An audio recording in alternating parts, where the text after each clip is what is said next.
What are some ideologies that American women are holding in their minds today? Let's take a look. What exactly you've seen when you've said that is an example of toxic masculinity. Men feeling that they need to dominate spaces physically and speaking over women. Were you a toxic feminist when you interrupted me when I was on stage? I didn't interrupt you because you're a woman. I interrupted you because I didn't Maybe- believe what you were saying. Like, do you get what I'm saying? Is that you're coming up with terms, and sometimes people just interrupt. I'm fine with the fact that you interrupted me. It happens all the time, and I'm not holding that against you. I'm just using it to prove a point that you've created an entire concept around when men interrupt women, but you literally just interrupted me, and you don't identify as yourself as a toxic feminist. Part of what I see happening is that, I think that women whose relationship with men has been seriously pathologized cannot distinguish between male authority and competence and male tyrannical power. They fail to differentiate because all they see is the oppressive male.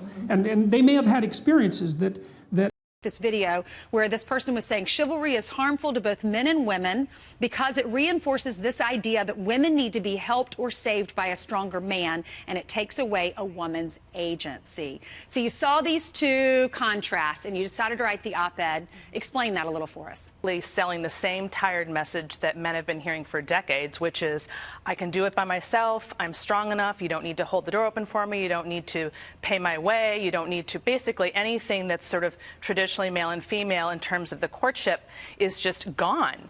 And after so many years of hearing that, my argument is that men have effectively said, okay, well, you said you don't want it, so I guess I'm not supposed to do it. And if I do it, then you're going to be insulted. So they're really lost and confused about what it is that women want. And I think women are just as confused because they've been sold this message that chivalry is bad or somehow destructive. That was interesting. I think what's also interesting is the fact that there are so many women who are taught that they can do it all. Are we to blame women? I wouldn't go as far as to say that women kill chivalry. Whether you look at from Cardi B to Beyonce or working moms like myself or even countless others, what we have done is we have evolved the conversation of what it means to be a woman in today's society. And what that means is, we're doing it all. And it basically means that men have to basically rise to the occasion to meet us where we are. We are not, the mothers of our past, and there was nothing wrong with we are both equally as important, but created differently in our needs and our wants. Right. Do you agree with that?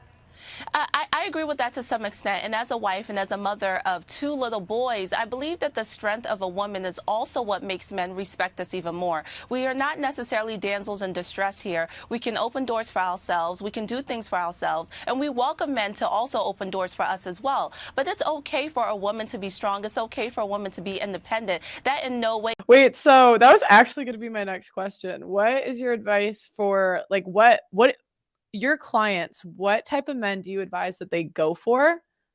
Yeah. Yeah. So what the problem that I run into with my clients is that they don't know that their lists are so picky. Okay. They are very disillusioned with what a man really is. And what I mean is they ask for what sounds ideal, right?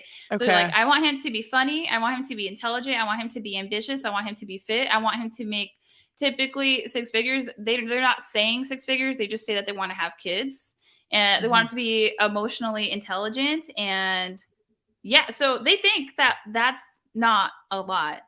I'll tell you right now, that's a damn unicorn. I wonder if all the glitter and luxury that we see on social media is beginning to construct unrealistic expectations in our minds.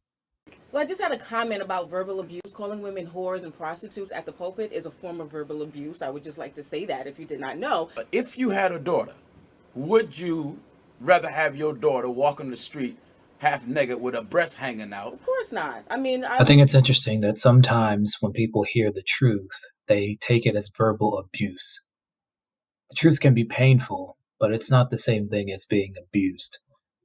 Allie, she's a stay-at-home wife.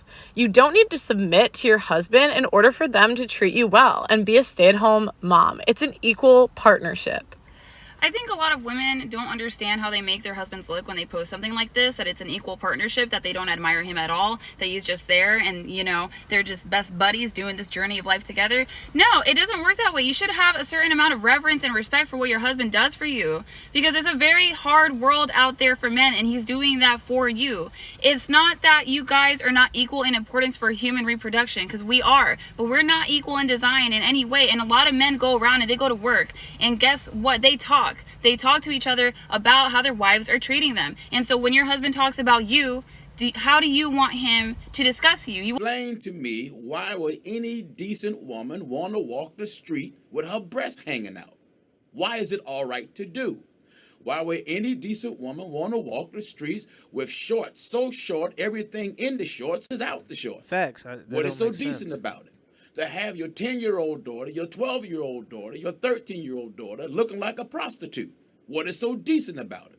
What is so decent about the women half naked in the club and you come into church and they look the same way? What is so decent about it? You mean to tell me we're living in a society that's upset with me because I'm encouraging our women to put clothes on?